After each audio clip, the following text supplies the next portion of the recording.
Sulok man ang mundo, tumaparin sa tanghalian nyo.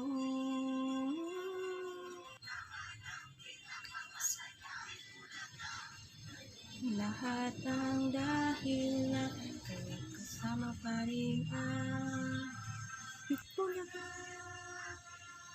Hey, a lot of you guys saying na hindi malinaw ang inyong pagkakascan o sadyang malabo lang talaga ang inyong TV. That's why hindi kayo makakapag-scan ng maayos. Pero tingnan nyo yun sa akin, hindi naman siya malinaw. Pero nakakapag-scan pa rin ako. And then i-click natin yung link. Yan po yung link na i-click natin ha, yung sa taas. Okay, hintayin lamang po natin ng konti at may lalabas na yellow dyan. Yung iba yellow lang po yung lumalabas, wala raw pong fill upan, ganun. So baka loading lang or mahina yung internet ninyo, pakiayos lang po or ano bang gagawin natin dyan. So merong nag-comment sa aking last vlog na nahihirapan daw po siya sa birthday and ganun din po ako last time. So ito po yung ginawa ko. Kasi wala po siyang year, di ba? Pag nilalagyan nyo, naging 2023. So, inedit ko po, ginawa kong 1996. Ayan, so okay naman na siya. I-edit nyo lang po. Doon sa nagtatanong, ma'am, i-edit nyo lang.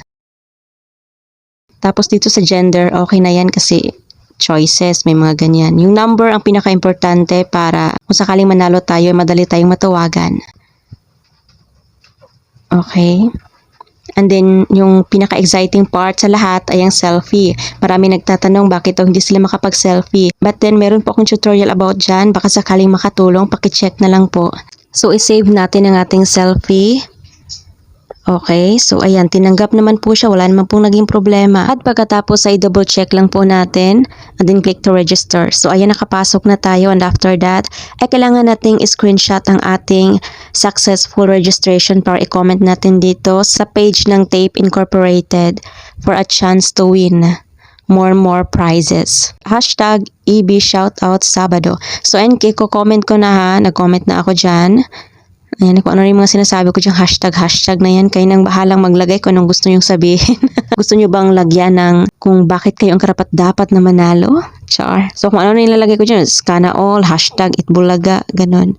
Trip ko lang. First time kong mag-comment dito, so ay nakita ko, meron nilalagyan nila ng lugar, watching from ganito, ganyan. So gagaya din ako.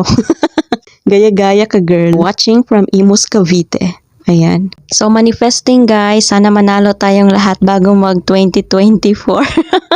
So, alam nyo na, malapit na ang Pasko, kailangan natin ng pang Noche Buena at saka pang regalo. But anyways, ang sabi dito ng Itbulaga, manood sa TV para sa chance manalo ng premyo sa QR. So, ibig sabihin yung QR code sa TV lang siya. Pwede. So, kaya siguro hindi makapasok yung iba kasi kung saan-saan kumukuha ng QR code. Ganun ba yon? Kasi po may nag-comment na sa Shopee raw po siya dinala ng QR code. So, baka kung saan-saan mo po nakita yung QR code na yon. Yung isang QR code po na nakadisplay sa screen ay ang mga social media accounts po ng Itbulaga. So, iscan nyo po yan at saka i-follow nyo po sila. So, ayan lang po muna sa ngayon at kung meron pa kayong ibang mga katanungan ay mag-comment lang po kayo sa baba.